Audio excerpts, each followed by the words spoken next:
Hello, hello, everybody. I hope you've been having a good Friday. It is time for the Friday stream. Friday with Dannphan. Yes, yes. Very cool. Very good stuff. I I started off today with a pretty good mood, I think. Now I'm not in a good mood. It's almost like a curse. Sometimes you wake up with a good mood, and then the day actually happens, and that good mood just slowly fades away. I did, like, a caffeine detox yesterday, and I was still, like, fairly energized, and it's probably, like, the best caffeine detox I've ever done, where I didn't, like, crash or have, like, a super headache or anything. But then for some reason today, I actually have caffeine again, and it feels like I'm crashing right now, despite the fact that it's not a detox day. I don't get it. I honestly don't get it. So poured myself another cup of tea.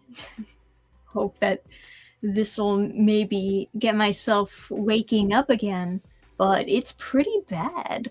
I don't know what's wrong with my brain. In theory, I should be zooming. You know, that's usually how it is. Once you detox from caffeine for like a day, the next day it's like much better.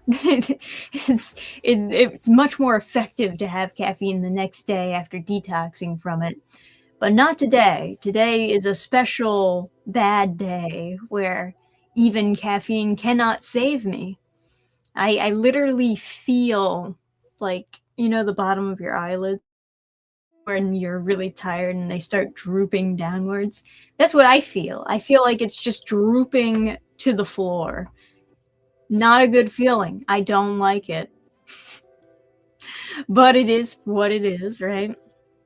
So please forgive me if I'm a little bit slow during this stream. Well, I guess I'm always a little bit slow. I'm just a stupid person, but forgive me if I'm a little bit slower than the usual slowness for this stream. I'm trying to wake up best I can, but it's just not working. You know, it's a little bit risky just trying to add more caffeine to fix the problem, because sometimes you wonder if it's just like just a lost cause. Gotta go back to bed. Try again the next day. I'm a rage quit kind of person. That's how I operate my life as well. Oh, bad day. Time to go to bed and restart. This time it'll be a good one. But yeah, I hope everything's been good with you guys. It is getting much, much colder out there. As you can tell, winter is upon us, right? It feels like it's already January weather. It's nice though. I like cold Decembers, actually. I like to have snow on my Christmas. It feels more in line with the stereotype. But that's what it should be for, right? Christmas should be snowy. That's how it is in the movies. It has to be like that in real life. I demand it happen. But yeah, a lot of things planned for this Christmas season. Tomorrow kind of took us a little bit by surprise because we had a fair that we were supposed to go to. We go to every year, and we just forgot about, or we never like marked down the day when it was. And then, you know, December comes and surprise, it's this weekend, and we're a little bit ill prepared. So we gotta, you know, scramble to get ready last minute. And hopefully that'll be good. It's usually a nice Christmas fair, but it's outside, which is very, very funny. Sometimes it's not this cold around December, right? And then it's like fine to have a fair outside. But it has been freezing this December. So it's gonna be quite a trial for us, I think. Luckily, they do sell hot coffee and hot cocoa and stuff like that. Keep yourselves warm and bring blankets. You know, people really like that fair. It's a very popular fair, despite it being like outside in the middle of winter. But people like it. It's worth going to, despite everything.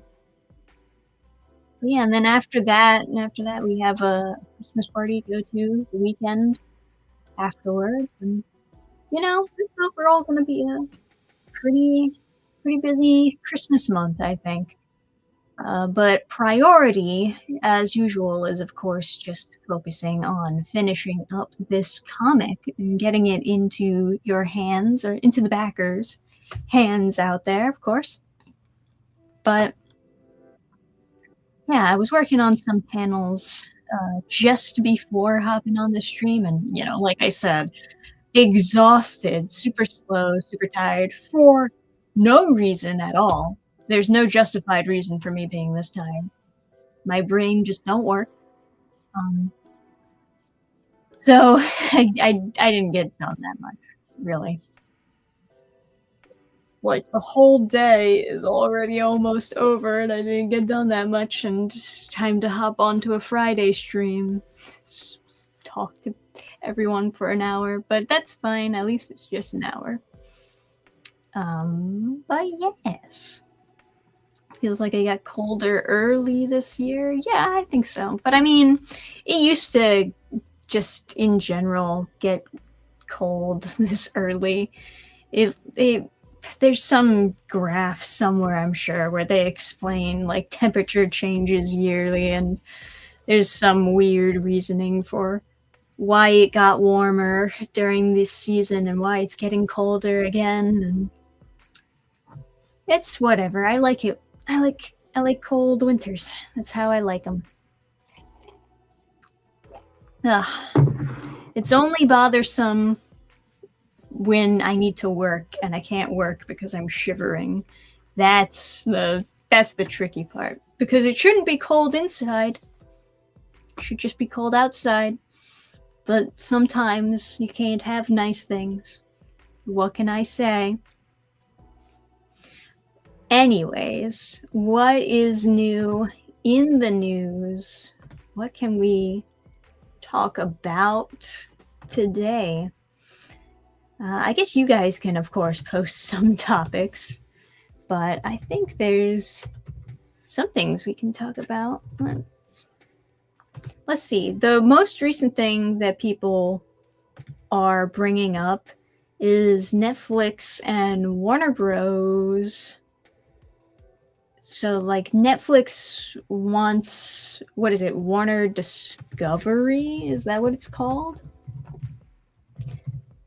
As usual, these big giants are just trying to buy up as many IPs as they can in this attempt to, this race to get a monopoly on entertainment.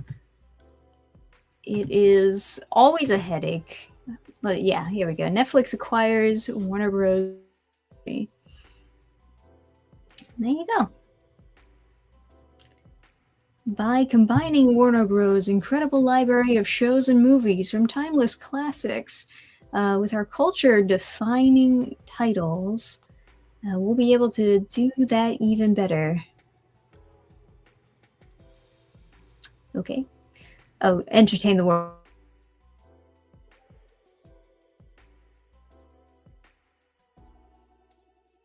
Even better. I can only skim articles. I don't have the ability to read them.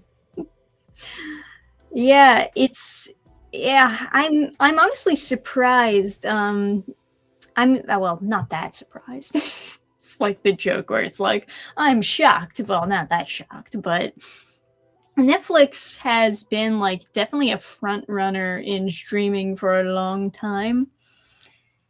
So it makes sense for them to start trying to get more property and in general, like everyone, all the big, all the big giants are trying to get as much property as possible, produce their own stuff, and become the #1 streaming service because it's all about streaming. It's not about TV or movies or theaters, I should say. It's just all about how much can we make the audience pay to watch the same thing over and over again. And that's essentially what a streaming service is. It's a subscription library for you. Instead of going to an actual library, it's a subscription-based library. In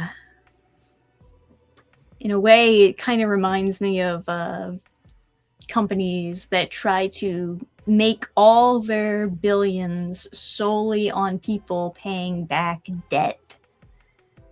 You know what I mean? It's just like, you don't have to do that much work. People will just constantly be paying you monthly payments all the time. It's a method. It really is a method. I don't hate subscription services that much. It's just I don't want it to literally be a subscription service, but everyone wants to have a subscription service. Everyone wants it because it's just this easy way of making money. And for certain things, it makes sense because it's very difficult to make money on certain entertainment, right? It's like another good example is like manga, right? It makes sense for manga, and it's always really been a monthly subscription. Like even before these apps that you use and pay for in a monthly subscription, even before that, the magazines were a monthly subscription, and they would have all the new chapters on the magazines, in the magazines. Sorry, no. Slow brain working here. But that makes sense because it's very difficult to make that much money from the manga chapters. And to make a consistent amount of money, you know, you have the collections, you have the volumes, but it's going to take a while to have a full volume together. It makes money, it makes more sense to make money releasing it chapter by chapter and just having a bunch of collection of these different chapters as part of a subscription. You can make the same argument for like anime for sure. It probably is way easier to make money from animation with subscription services than it is by selling DVDs or merch or, you know, the books. I think anime succeeds much better than Western animation because they have this tight relationship with also selling manga. Like you have the manga maid, which can also serve as being like a storyboard in some instances. So it takes some of the work out. But you have the manga maid, and as the anime does well, the manga sales will go up, and it's easier to make money from the manga than it is from the animation. DVD sales, not so much anymore. So you need, and even TV, like you're not going to make that much money from AdSense. It makes the most sense for anime to go to a subscription service. I just wish that Crunchyroll was not like the only place for us to go. I mean, there are other subscription services out there for anime, but it's mostly just Crunchyroll here. I think in Japan it might be more diversified as far as different companies that can compete with each other. But I don't know. It's difficult because you don't want to pay for multiple subscription services because that can add up to a lot of money, especially with how much they're charging for it. But you also don't want a single monopoly for your entertainment. And it's this difficult balance. Like, what is the best way to go about it? Not 100% sure, but I'm sure that there is some balance out there somewhere. That's why I build my own media library. I can watch what I want, when I want, even if it's 10 years from now. Yep, 100%. I mean, I keep a lot of my many DVDs, and I do also prefer to have like my favorite manga at least in physical. Even if I'm not a manga collector per se. Like, there's people who will have so many bookshelves with every single volume of One Piece or every single volume of Detective Conan. I'm not that person. I'm the type of person who like takes out a specific arc from like a manga that I liked, or a specific volume that stood out to me that I enjoyed, and then I get the physical of those usually. But I'm not a collector. I don't go for collecting every single individual volume. I think a lot of people might feel that way, although maybe some people just like to collect volume ones of everything and not so much worry about like the different individual arcs that they enjoyed.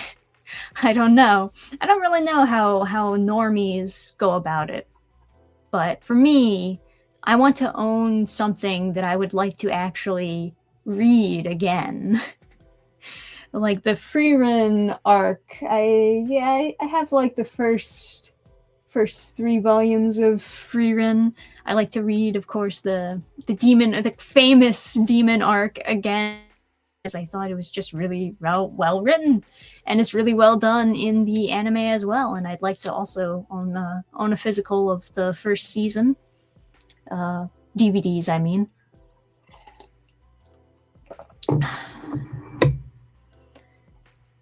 actually, I probably wouldn't mind owning all of Freerun on DVD.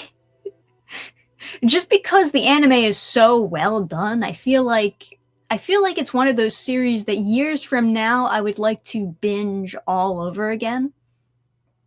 It's similar to Full Metal Alchemist. Full Metal Alchemist is one of those shows that people will like to go back to and binge all over again. So yeah, maybe it's a good idea to collect that one on DVD. But yeah, I don't think everyone just gets volume ones. Maybe in digital sales, but physical, nah. Well, like I was saying, I don't know what normies do, because I know that normies also buy manga, but I don't think they don't collect manga. And like I said, I don't collect manga either. I look for specific arcs that I've enjoyed. But I see a lot of normies, they pick out volume ones. Even if they haven't seen the anime, they'll just pick out volume ones of something that sounds interesting to them. And they'll usually just stop after that first volume. And, maybe they typically won't get into it per se because they're a normie, but it's it'll vary on the stock that's available. I mean, volume ones sell out the most. I know that for sure, because there have been times where I've been looking, scour after store, everywhere online to find a volume 1 of a manga, and I can't find it. I'm sure that certain ones are priced higher, maybe even depending on the series. They sell out the most, for sure. And it makes sense. If you're going to buy one of the books, you might as well start at the beginning. But yeah. Get out, normie re. I'm not really anti-normie. I've mentioned it on the Discord before, because the topic came up about whether or not normies ruin anime. And I don't think it's normies that ruin the community by any means.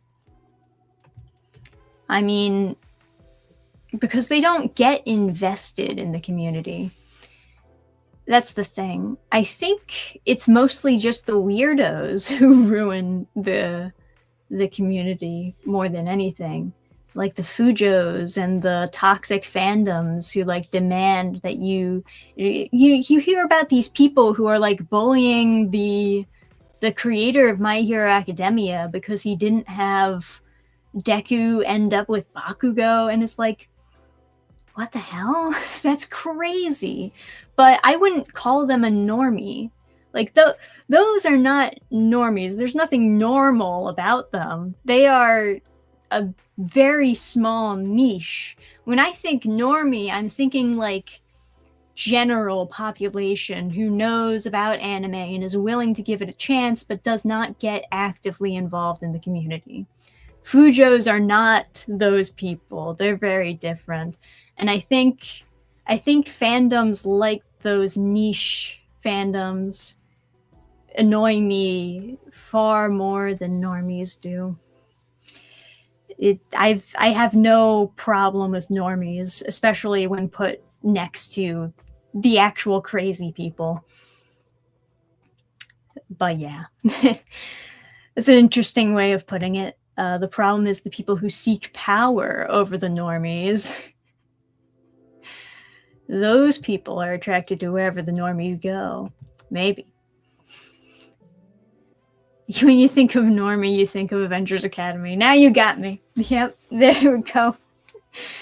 Normie. It's so funny that they actually gave him that nickname. But yeah. There's so many normies who don't see the value in great animation and have a lot lower standards than most fans. Yeah, maybe.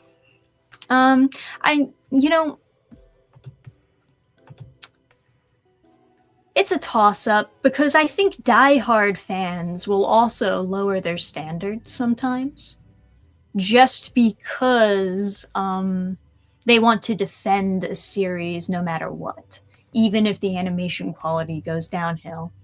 And those also, they're not normies. They're actual like really die-hard crazy fans over anime, to the point where they can't acknowledge if something drops in quality. And that's tough. I wouldn't say that they're much of a I mean, sometimes they're a problem too, because those are also the people who will go after you if you ever critique an anime, ever, even like the smallest thing.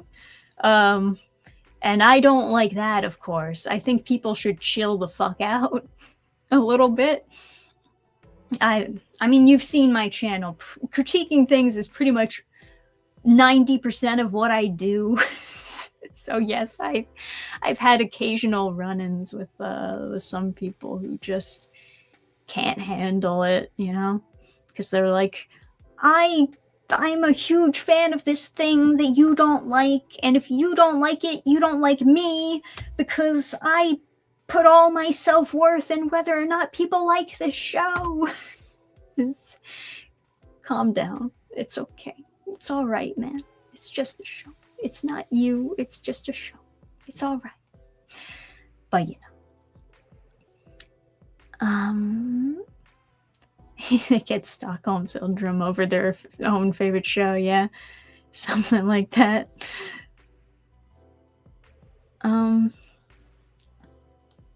yeah, there's a lot of different subsections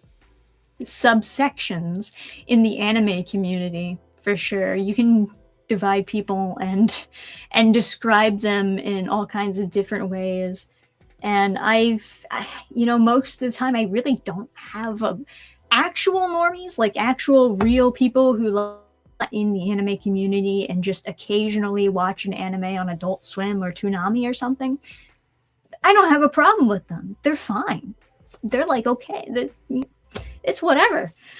But it's the people who get active in the community and try to change the community based on like what they want. This is a whole other thing. That's not really a normie to me. But anyhow, what do you guys think? It is like a whole other discussion. There's this one guy on my anime list that a friend was showing me and Adam because they're kind of weird, quite frankly. I don't even know if this particular user is like trolling or something, but they have like an average rating. What they rate anime is like a 3, which is like super low. And then you go to their profile, and in their profile, they're defending the fact that their average rating is so low, and they're like, everyone knows that like anime is mostly trash, and a 5 is average, so if most anime is below average, and that's why I rate everything super low. Right, so you can tell that they've probably had arguments with other people on the website before. And the reason why my friend knew about this crazy person on my anime list is because he was going through like all of my friend's reviews and like rating them poorly, or like doing the emoji reactions to them to like mock him for his reviews, and you know, super aggressive, super douchey, weird. Just oh man. But the type of anime that particular user rated 10 out of 10 were like hentais. There's porn, 10 out of 10. So the joke that I said was, yeah, some people in the anime community just aren't actually into anime. They're just into jerking off. I think that is true of that one particular person. He's like, most anime is trash except for the porn. That's great. 10 out of 10.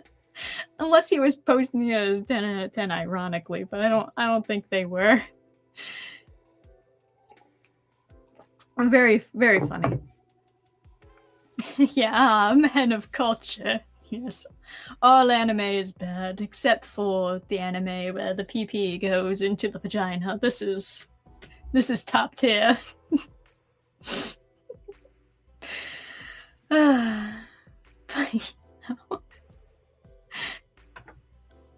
let's hear him out, actually. It was quite a shock. You would think that like, oh, maybe this guy just has a really high standard of anime. Like maybe you're gonna go to his page and the ones 10 out of 10 of are actual just masterpieces. Berserk, Akira, right? You know, like Frieren. But no. What he's actually posting as a 10 out of 10 is just fucking hentai. It was a shock. It was a very funny shock. But yeah, so there's people like that. Oh man. I've been like trying to watch more anime and manga and comic videos, but man, the YouTube algorithm is just so brutal. It is. First of all, they should have never taken away the ability to search. And some of you might have not noticed that they took that ability away. But yeah, they basically took away the ability to search. Now it's just like algorithm driven entirely. You can use the search bar, but it's going to recommend you things based on what the algorithm thinks that you want to see, loosely based on what you typed in and what the algorithm thinks that you want. And so it's so difficult to find actual specific videos, even if you type it word for word what the title is. Sometimes it just won't show up. And it's difficult for you to discover new content. And that's been like the really frustrating part for me, especially because I don't want to just watch the same videos over and over again, you know? Like, I saw this video like 50 times. You're going to recommend it to me again on the homepage?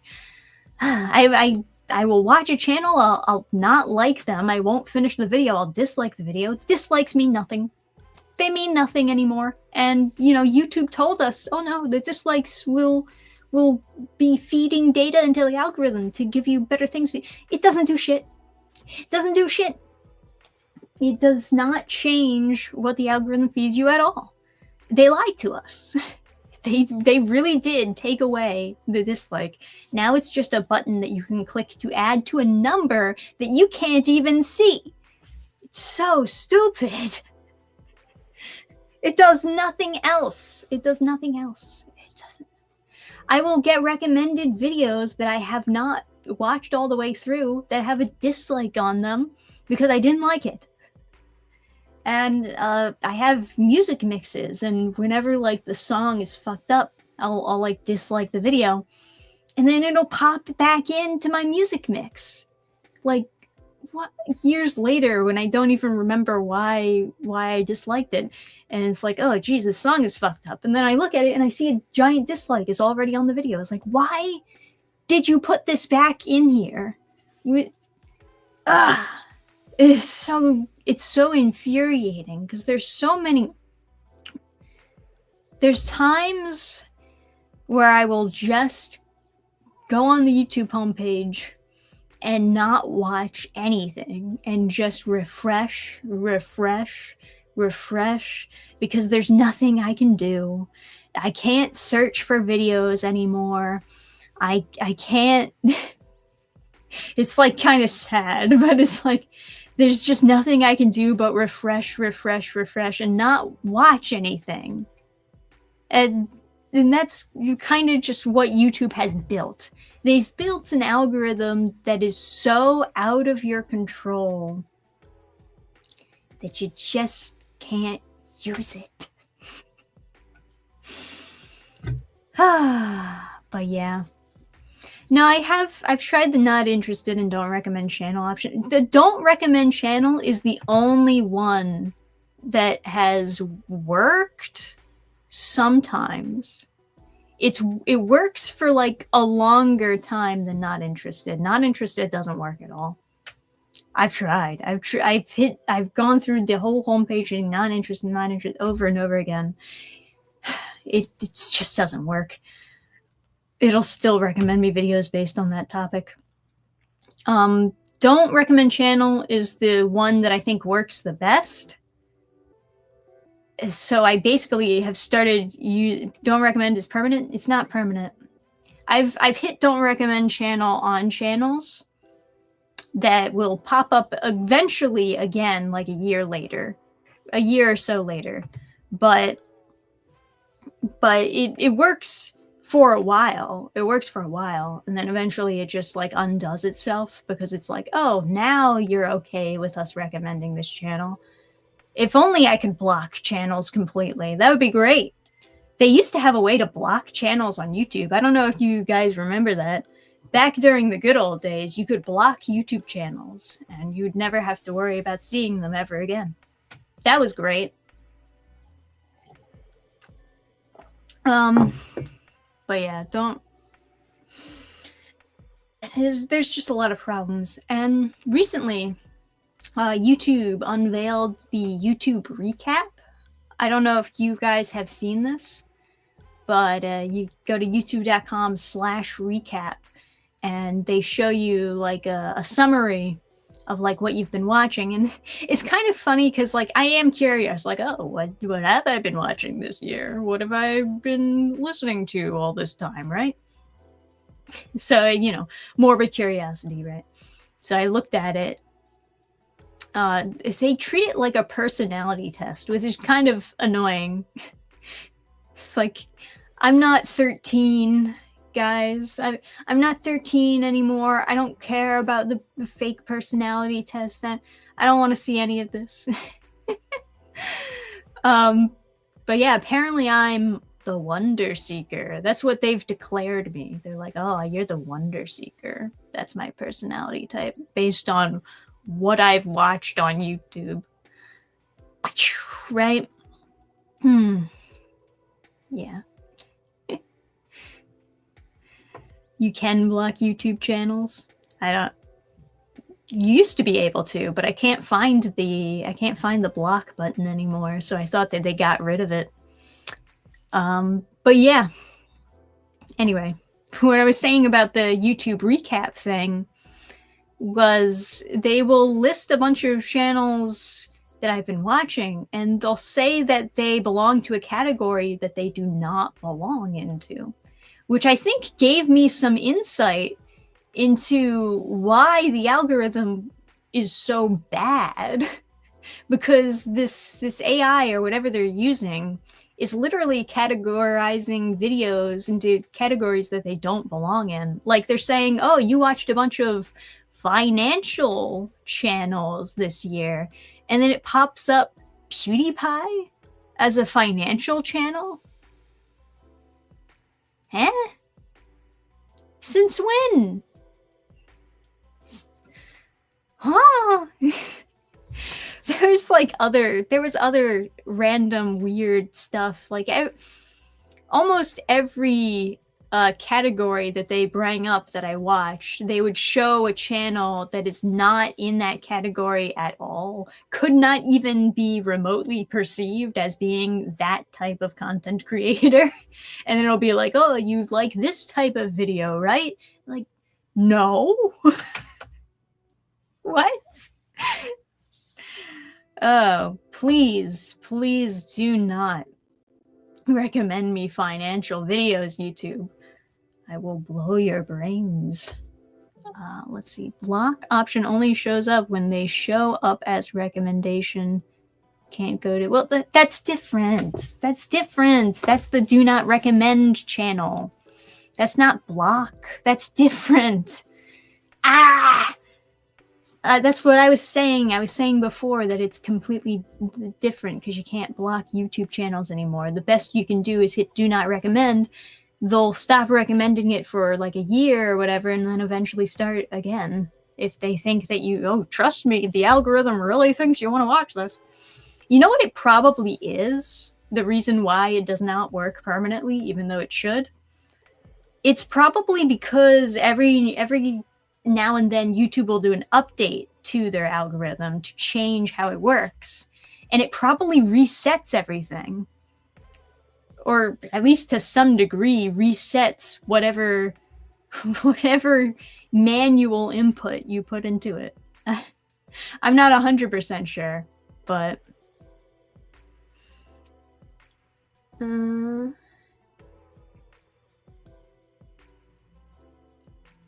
Trish missed Pewds going back to school for his accounting degree. Yeah, apparently. The block option on channels are only to keep dudes from writing to your channel. Yes, yeah. Yeah, there's you can block people, you can hide users. I think they call it hiding user or whatever, so that they can't message as part of your live chat or on your the comments, right? You can prevent them from showing up in the comments or the chat. That's different than blocking an entire channel so that you never have to witness them on YouTube. Like a creator, for example. I get YouTube guru videos and also videos explaining why they're all wrong. That sounds about right. They changed it. Now there's only hide user for my channel and block channel for kids. Yeah, that sounds about right. I think that's it. YouTube doesn't have proper competition. Not yet. I mean, there is Rumble. And I know that not everyone's a Rumble person, but it's not a bad platform. The issue with it is just kind of a lack of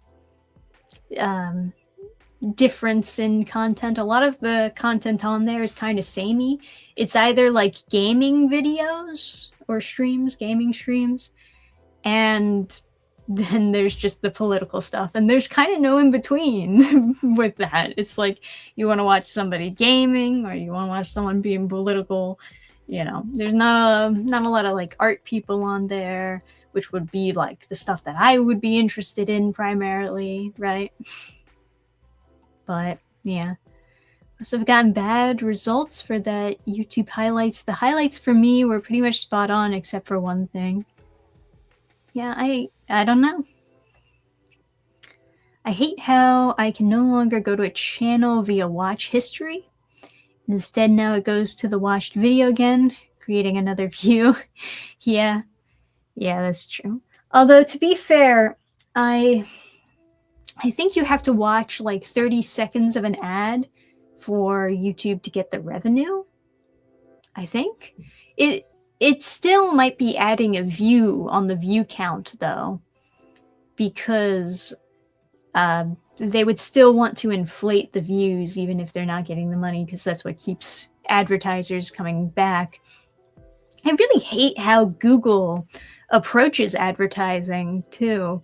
There's so many ads on YouTube especially that are just so aggressive. And I'm sure it's not the same for everybody, because there's an option to like personalize your ads, right? If you want to do that, maybe those ads are less aggressive. But most of the advertisements that I get on like my YouTube mobile, because that's the only place on YouTube where I get the ads, it is terrible. It is all like scams, gambling, porn, and that's it. Those are the ads that I always get, and I don't have the personalization on, like I said, so maybe that's why. But I shouldn't have to turn personalization on to just get normal ads that are not trying to scam me all the goddamn time. And why YouTube, why do you even allow these scams to advertise on your site to begin with? I don't get it.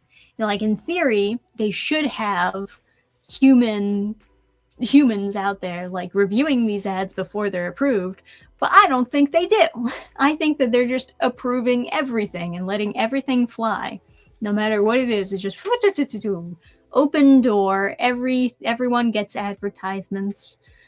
Doesn't matter what you're advertising or if it's on the up and up or anything like that. It's frustrating how this whole website functions is just very dysfunctional. And yeah, I'm constantly upset with it, honestly. It's exhausting. But yeah. Google's desperate to make their money back from shoving crappy AI and everything.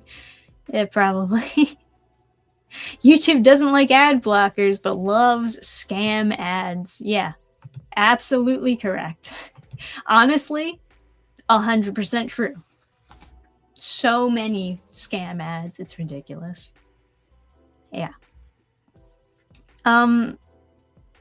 Sorry. Like I said, a little bit tired, just a little bit. Take some more sips of tea. We'll get through this together. I was drinking some of, what do they call it? David's tea or something. Fan sent it. Very good tasting. How I was starting the conversation was I wasn't actually trying to complain about YouTube. I was going to bring up the fact that I was just like watching different channels and trying to find different channels, watching like their opinions on making comics and stuff like that. So I was listening to this one who brought up an interesting topic, which would be the topic of lore dumping. And he was saying, like, you shouldn't lore dump anything within the first like pages of your comic, within the first 1 or 2 pages. You know how sometimes you open up a comic book and it's just like a page of like paragraphs of lore about the world and how stuff works, and most of the time it's really bad. Most of the time it's awful, right? But I say it depends on the execution. It depends on pure context to what they are lore dumping, how aggressive it is, of course, because you gotta respect people's time when you're making a comic. If you're hitting them with like multiple paragraphs, autistically detailing your universe, people are going to be very upset with you. Just straight up upset with you because you don't have to use this many words to explain something. And who knows? There's also like the issue of, is this relevant right now? Do I even need to know all of this lore for the world right now upon beginning this series? Chances are you don't need to know this lore until like volume 3. So why are you telling me this now then, you know? But yeah, it is a very common newbie comic writer thing to do, is to just lore dump within the first page. And it gets pretty bad. And I would advise people not to do that. How I personally like to approach any kind of lore dump is you explain things where they are relevant in the story. If it's not relevant, don't bring it up. And the first pages, if you want to give somebody any kind of lore to whet their palate, and you give them some expectations for what to look forward to in the series, right? It should be proper setup. Proper setup into a comic when you're first starting it. You don't just grab, dump all the autistic details of your world. How you don't just dump the magic system. How does the magic system work? Fine. Let me just explain all of it right here, right at the beginning. No, nobody needs to know that at the beginning, right? But there are ways to do some semblance of a lore dump without it being a dump. Exactly. You can 100% start off a series with like a little, how would I even describe it? I mean, I guess setup is the best way to describe it. You're like setting the stage, but you're not telling them everything that they need to know, because you want the actual story to start. You don't want it to just be this narration heavy nonsense.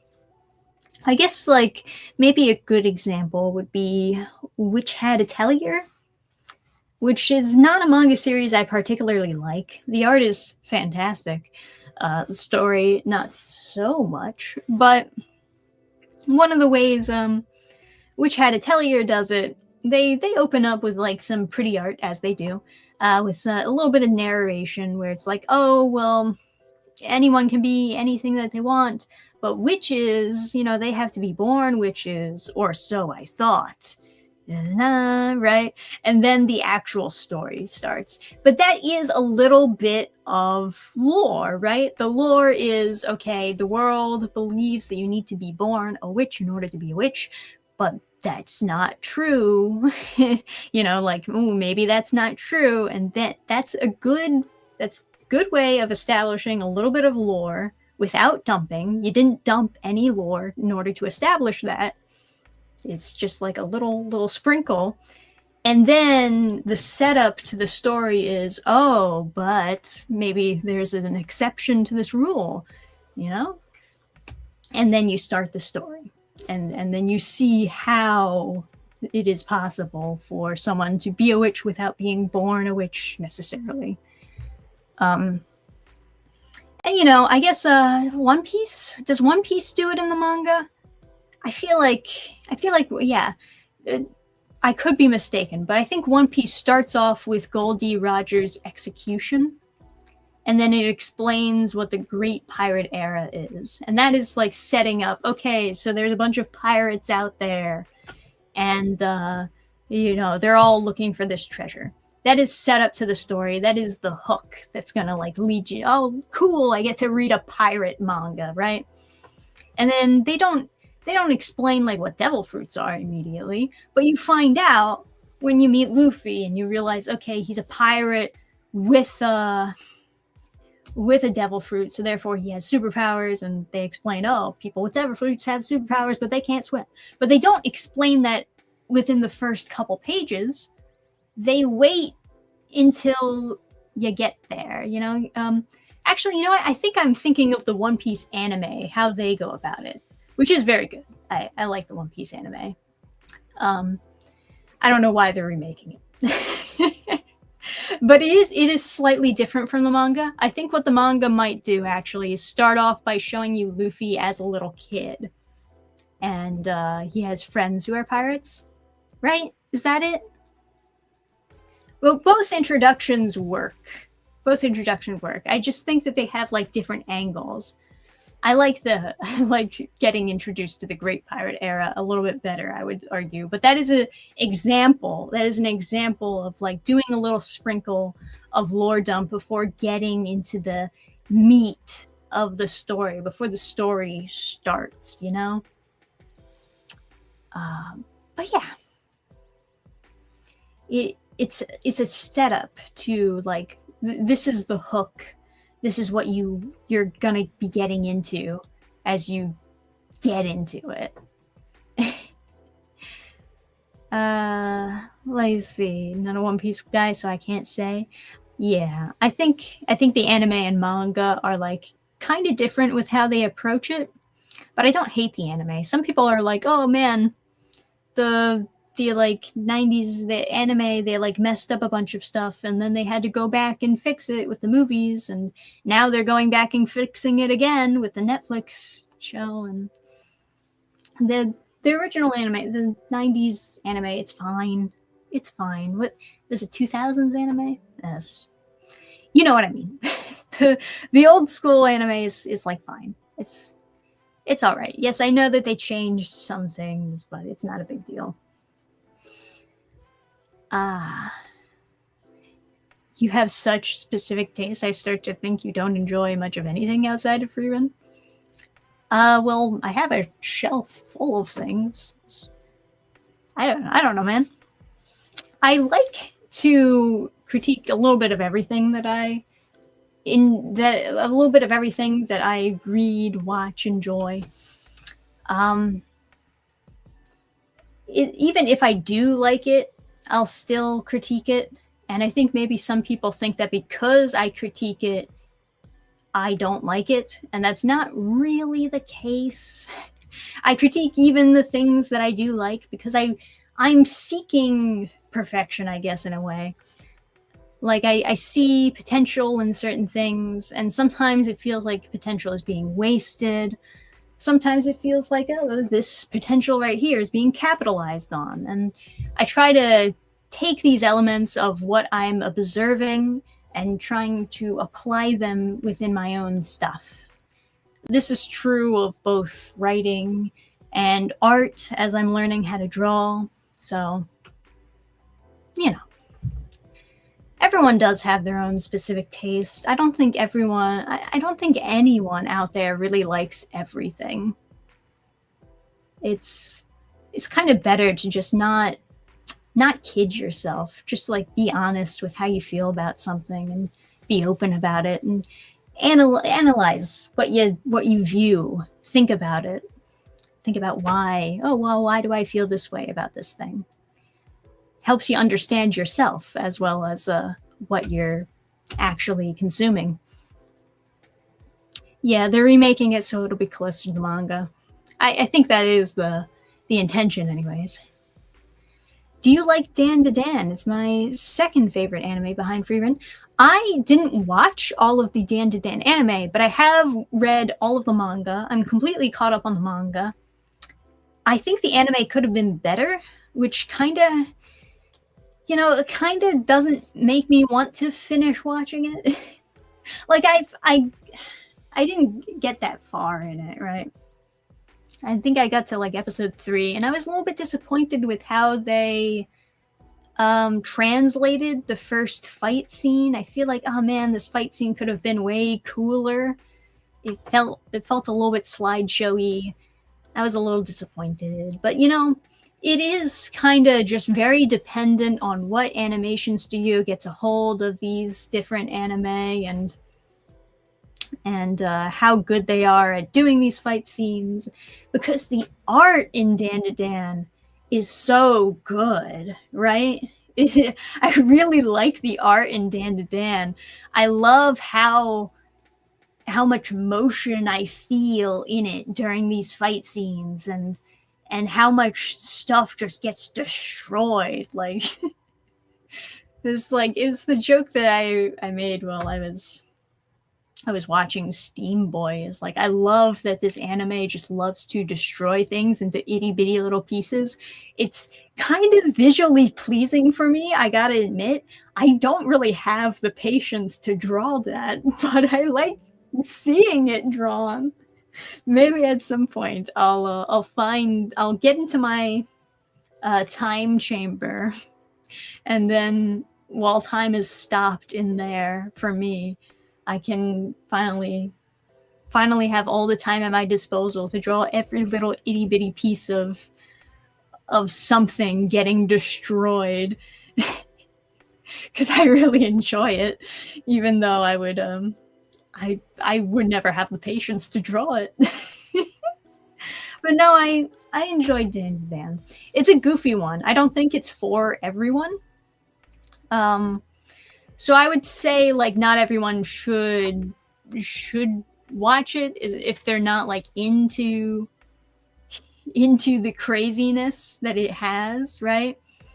But I personally enjoy it, even if not everybody does. And I kind of just respect that. It's for a particular taste, and I am that taste, you know?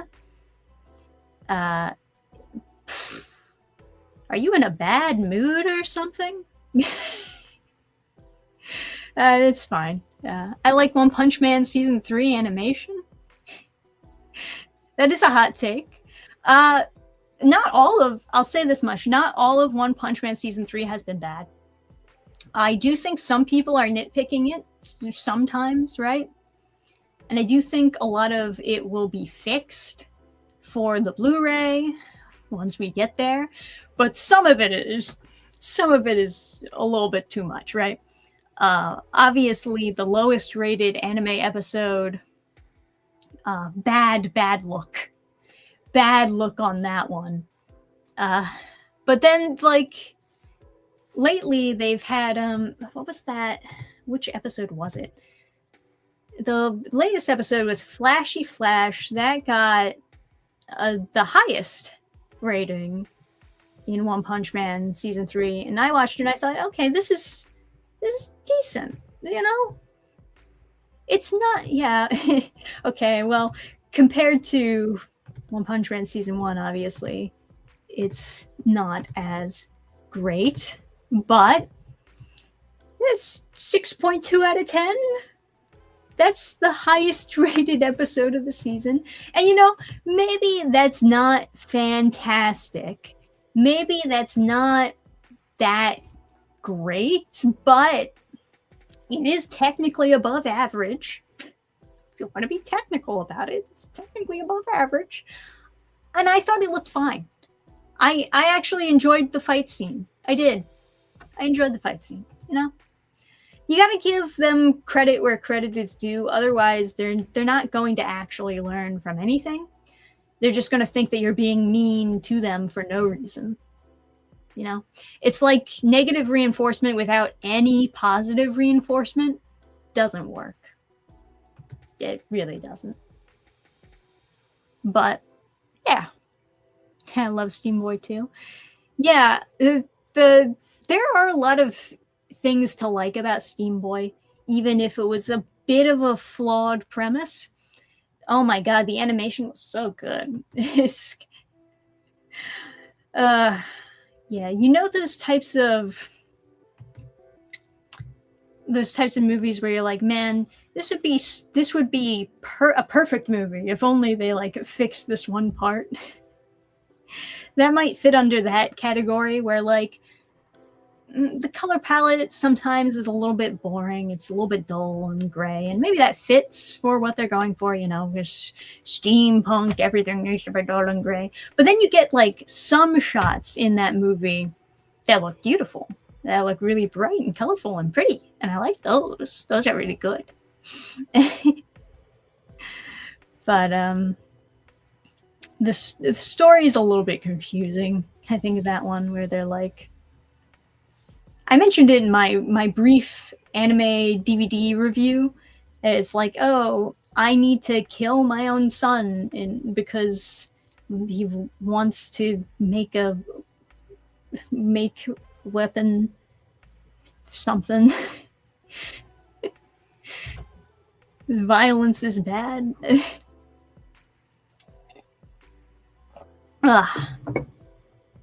See my previous comments about how like 70% of the new anime these days appear to be a fantasy isekai.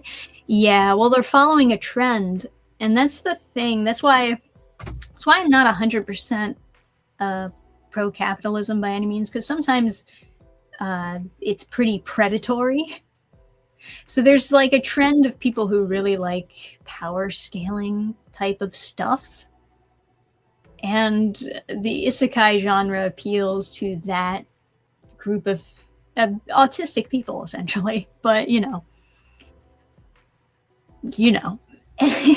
because they keep on buying it, because it's such a money cow, they will keep on producing them because it's just a very easy way to make money if you zero in on this specific audience. It's the same thing with mobile games. The reason why they're all free and they all have these microtransactions is because it's just a very easy way to make money from people. Is these whales out there who will spend any amount of money that they can on these mobile games. They are rare, but they always they will spend their whole life savings on it. They just pay out so much more. It's very predatory.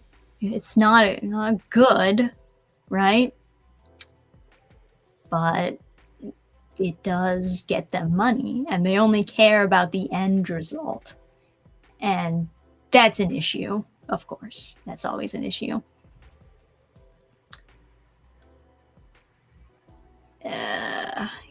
I have a problem with people expecting every story or creative work to be perfect.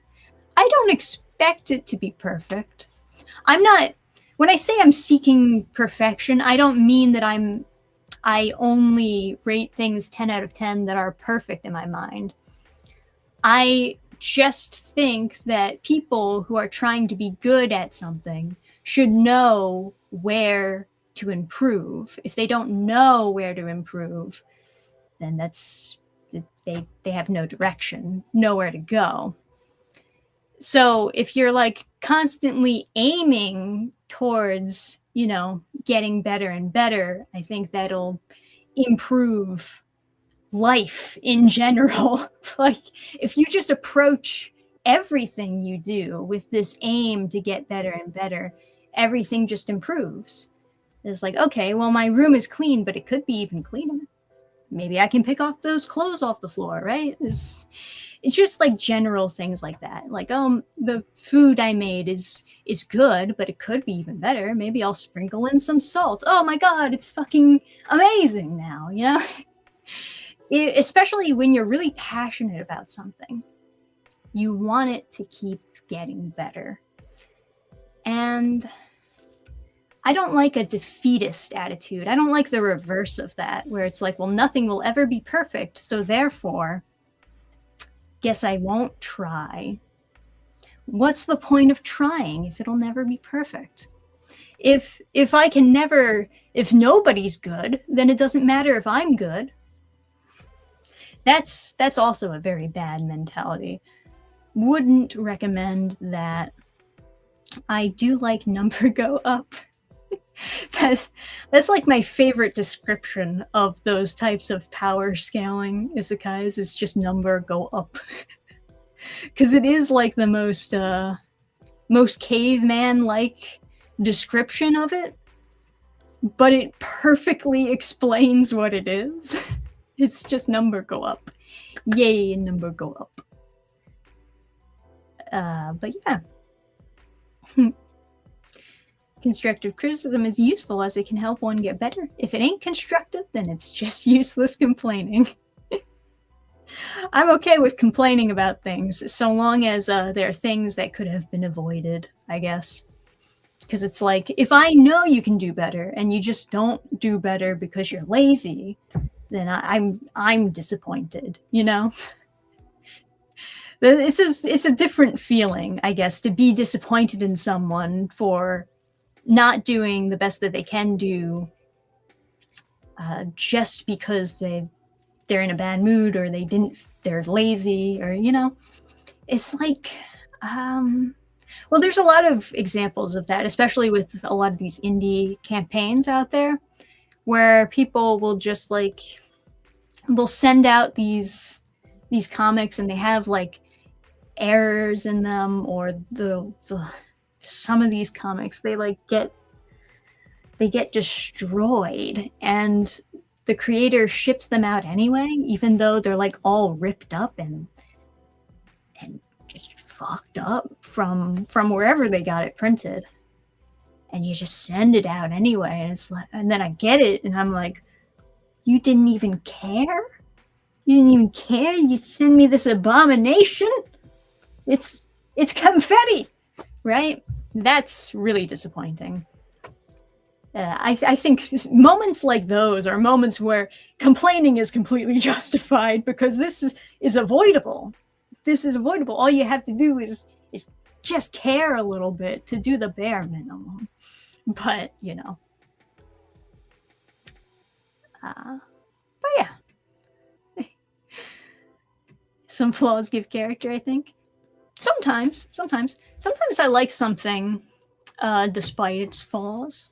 Well, most of the time I like something despite its flaws, right? I see like where an author struggles in, and I like to see them grow and improve, especially in a series. I think like there's so many examples where I start a series and it gets worse as you go on, and that's really disappointing. But sometimes I start a series and it's not that good, but then it gets better as it goes on. And I'm like, damn, they're learning, they're growing. You guys might have remembered I reviewed Black Torch. It's canceled. It has no true ending, so don't get too disappointed if you go to read it and there's a very rushed ending. But I did not like the beginning of that manga very much. I thought it was like really, I thought it was really mediocre. I kept reading anyway because I was like, maybe I could review this later on, because it was during a time where I thought, I'll just like review a bunch of canceled manga to give like my opinions on these things. And then as I'm reading it, it gets better. It gets more interesting. They start fixing some of the problems that they had in the first couple chapters. And I was really impressed, honestly. And it made me sad that it got canceled. Before I was like, oh, this is kind of mediocre, kind of probably deserved getting canceled. And then by the time I was flipping through to the last arc that was rushed and like pushed to happening like right now, I was like, man, this author really grew so much and really like learned from those first few chapters. It seems a shame that it would get canceled now, but at least it gets canceled on like a high note, so that they can take these lessons that they've learned from the series, bring it to the next series that they do, and the next manga that they do. They'll do much better because they learned from this first one. Really like it. It's like kind of the best outcome, I think, from receiving criticism from your work, is that you can take that and apply it next time around. And then eventually you'll come out with your masterpiece, your magnum opus, which I don't recommend spending many, many years on, but You know how it is. Anyways, guys, we are at the end of the stream. We're a little bit over, actually, the end of the stream. But interesting conversations all around. I'm drinking this tea. I still feel that feeling of like bottom of the eyelids drooping into the floor, which is unfortunate because I was hoping that I would be a lot more awake at this point. I still have to get work done. What am I gonna do? Maybe I can like pull out some easy panels that I can draw without breaking my brain too much. But yeah, thank you guys for tuning in to the Friday stream. I'll hopefully see you next week unless something horrible happens, right? And yeah, we'll talk more about comics and news and whatever else, I guess, whatever other topics you want to discuss here on the channel. Thanks for tuning in. I'll see you guys next time. Good night, everybody. Good night.